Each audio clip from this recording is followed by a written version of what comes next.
Yo, what's going on, everybody? It's your boy Naruto Explain here, bringing you guys another Boruto Naruto Next Generations discussion on the fallout from Boruto Chapter 73. And we need to have a serious conversation about the future of the Boruto manga and what's next for Boruto Uzumaki as well as Code, because after this last chapter, it appears as if there are going to be a few big things that are being set up. And here today, we're going to discuss the 5 biggest events that the manga is either teasing or setting up, and how one of these has the potential to be a calamity that results in the death of millions. So looking at the manga so far, outside of a few skirmishes here or there like Boruto versus Code and Boruto versus Kawaki, we've been in full setup mode that's had a lot of red herrings, and we've had seeds planets and other threats rising out of the shadows, but not all of these are equal. So what are the 5 biggest narrative impacts that we've seen being set up or teased heading into Boruto's time skip? So coming in at number 5, we have Code making his move with the Ten-Tailed Soldiers. This one is the byproduct of long-term bookings. Ever since Sasuke stumbled across the Ten-Tails that was being kept by Jigen, we as fans knew that the day would eventually come where we see the Ten-Tails be used in action, and in universe the threat of a Ten-Tails has loomed large for a while now, and the Kages have braced themselves to deal with it. The reason why this is so far down the list all the way at the bottom is that while this is a Ten-Tails level threat and it's a major problem, it's not something that the Kage themselves don't appear to be unprepared for. When they first heard that there's a Ten-Tails to deal with, they weren't scared. They were more so looking at it like, oh well, it's time to go deal with another Ten-Tails. It can't be worse than us tag teaming Kinshiki and dealing with the Notsuki. And I think that's a fair assessment right there. However, that was the Kage operating under the assumption that while the Ten-Tails was there, it would be one target. But Code has now broken up the Ten-Tails, inserting his own chakra into it, which theoretically should make those Ten-Tails humanoids stronger. And given the Ten-Tails also have his claw marks, it's actually made them an even bigger threat because they can use Code's jutsu. No longer are we looking for one target to take down, but now there's multiple targets that have to be accounted for. While we don't know if Code split up the chakra between the Ten-Tails evenly, or if he did what Hagoromo did and split them up into varying levels of power in each of the Ten-Tails soldier, some being stronger than others, what we do know is that this is a strong enough of a fighting force that it gives Code the element of surprise, and the Ten-Tails clones / soldiers can be able to use his claw marks. This can result in an enormous amount of deaths in a very short period of time, especially since his claw marks that were placed outside the ninja villages likely haven't been disposed of either. So far, the only thing we've seen being able to deal with these claw marks is Kawaki Sukuna Hikona, which is a dojutsu that belonged to Ishiki that allows the user to shrink objects. Boruto's Karma Amp Thunderclap Arrow wasn't able to destroy the claw marks, and Kawaki's Chakra Blast from the ninja tech inside of his body didn't destroy them either. So it stands to reason there's a good chance that the claw marks placed outside of the other ninja villages, they're still in place. Unless of course sealing jutsu works on them, but there's the argument that sealing jutsu doesn't work because if it could, Konoha would have used sealing jutsu to remove the claw marks to begin with. Code with just those Ten-Tailed soldiers has world-ending power at his fingertips, but despite having a numbers advantage, now with those Ten-Tailed soldier, the fact that Damon, Ada, Kawaki, and Boruto all exist kind of brings down that threat level of Code's Ten-Tails army, what it has, unless he's able to split up his enemy and pick them off one at a time by using the Ten-Tailed soldiers as a bit of a diversion. Then there's also the fact that he's hell-bent on avenging Ishiki's death. I don't think that he would target other places outside of Konoha. Also, given there's a lot that we don't know about these clones, we have to keep them further down the list for now, but they can be elevated as we get new information. Now, coming in at number 4, we're gonna go with everyone's favorite sussy baka scientist, Amado himself. Amado is a character who most of the fandom looks at and says, either this is one very smart guy who just happens to have some of the worst luck in the entire series in terms of being held hostage by people like Jigen and Ada, or he's the guy who's planning 15 steps ahead while everyone else is only thinking 3 to 5 steps ahead. And all this stuff with luck was more so Amado planned ahead and was able to adjust accordingly. He's told Shikamaru that he has plans for Kawaki that can't be revealed yet. He's gone out of his way to give Kawaki a karma that has a built-in shutdown code that only Amado can activate, and he said that once he gets to Konoha with Ada and Damon, he'll reveal the true nature of his plans, but he needs to be in Konoha before he does so. The Amado reveal is either going to make this character get painted in a more sympathetic light, or it's going to be something that makes fans just doubled down on the whole this is a sussy baka vibes. He's not exactly someone who's above crossing moral lines for his goals.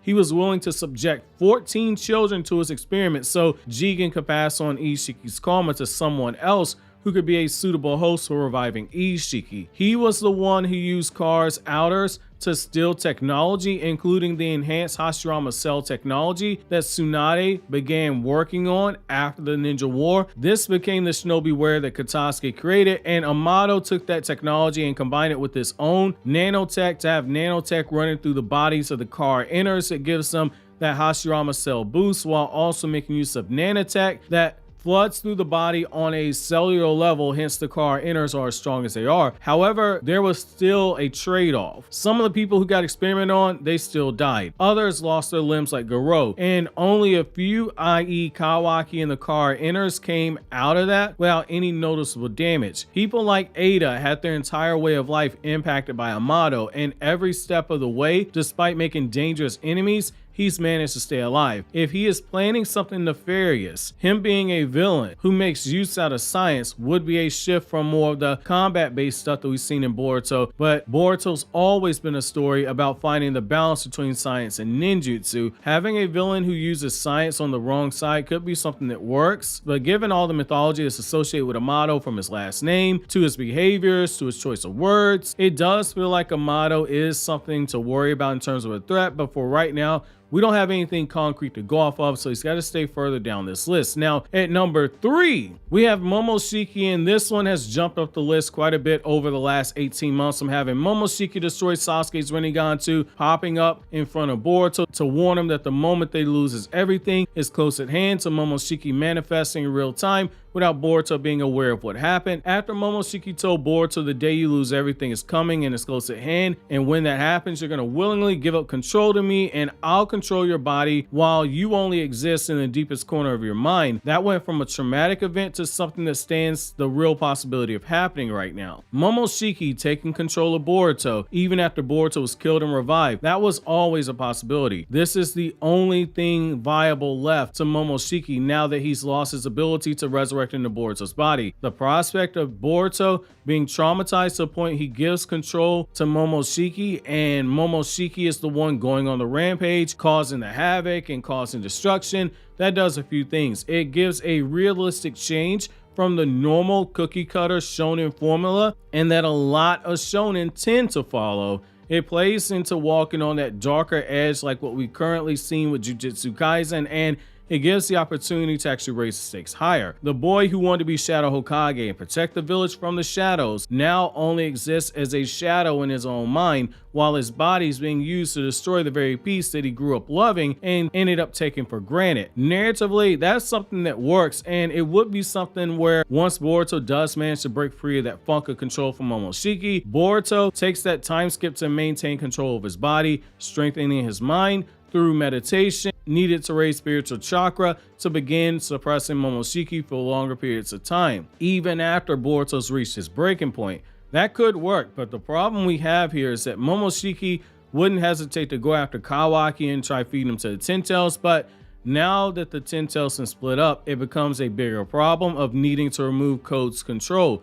Perhaps Code becomes an even bigger Otsutsuki simp and begins working with Momoshiki to track down Kawaki, to feed him to the Ten Tails, and they just agreed to split the chakra fruit. I mean, we've seen crazier things. However, until we know if Momoshiki is in control of Boruto for an extended period of time, or whether or not this is going to be something brief, we can't move this any higher up the list. So now, though it does seem like Momoshiki is being hyped up for a reason. At number 2, we're gonna go with Kawaki as a threat level. Ever since chapter 1, we've all asked ourselves, how did we get to this point where Konoha was destroyed, and how could something like this happen? The questions continued to pile up once we saw the relationship between Naruto and Kawaki form over time. Nobody could understand what it was that could make someone like Kawaki suddenly turn on Naruto, but since then we've seen a few things be established. The boy is obsessed with Naruto. It's grown to a point where he'll ignore Naruto's own wishes for the sake of being able to do something he believes is in the best interest of Naruto as a character. He has Amado in possession of a verbal shutdown code that only Amado can use, and Amado has unrevealed ill intentions for Kawaki, but given how shady Amado is, whatever it is that he has planned, it doesn't look good. Even Momoshiki, upon seeing that Amado had given Kawaki his karma again, stated something we need to keep our eyes on, which is that Kawaki has a tendency to allow himself to get used by others, and because of this, Kawaki's going to end up getting himself fed to the Ten Tails. Jigen played the role of savior, sparing Kawaki from a drunken father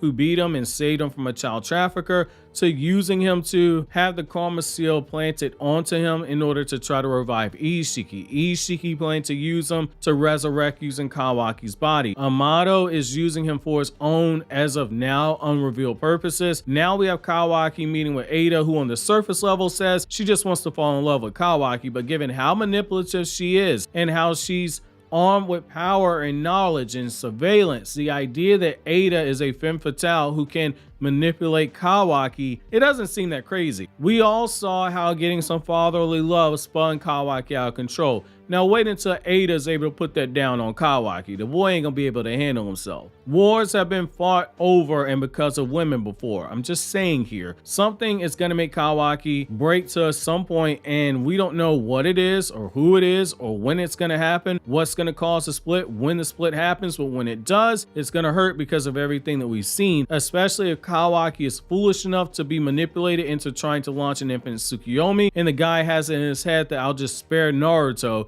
and I'm doing all this for Naruto. If he gets manipulated to that point, it's going to make Naruto losing Baryon mode feel that much more tragic, because Naruto gave up everything literally for Kawaki and he's still too blinded to see that. Now coming in at number 1, for the biggest threat, we're going to be combining 2 unknowns and 1 plot point that seems like it's inevitable, because all of these look like they might be linked. The 2 unknowns are number 1, the 2 missing Otsutsuki, and number 2, the Otsutsuki god. And the third thing we're combining is the threat that someone's going to pull off the infinite Tsukuyomi. For that last point, I definitely think we will see it casted again at some point in the series. It feels like a certainty just given what we've seen so far, and the fact that Kishimoto has built in a backdoor to try to save people from having it being casted, because we learned that Kawaki or anybody who has karma can transport whoever they want away from the dimension while it's being casted. You don't drop something like that into the story and not pay it off. The same can be said for those Otsutsuki who are missing, which I've done an entire video breaking down the likely folklore links to those characters, given that every Otsutsuki we've seen introduced from the main branch has been created using from these folktales as a basis for the character and their powers. And right now there's only 2 who are still missing, just like there are 2 Otsutsuki who have not been introduced, and it stands to reason that these 2 will make an appearance at some point, whether it be a flashback or it be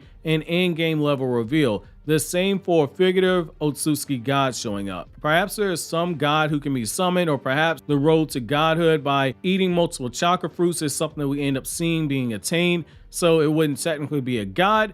But what we do know is that between Ishiki's words, the anime dropping information about the clan laws, and the anime, manga, and movie all showing us that Kaguya had some statue of an unknown Otsutsuki in her palace, it does feel like a battle against a god is coming, and a battle that big has the potential to affect millions, even kill millions, or turn millions into white Zetsus depending on the path that is taken. That being said, those are my 5 things that are either red herrings or being built up, or things I've got my eyes on. What are your 5 crisis level things you're keeping tabs on in Boruto? Everyone, click here to watch my 5 strongest Devils and Chainsaw Man ranked video, and click here to watch this video from Naruto Explained.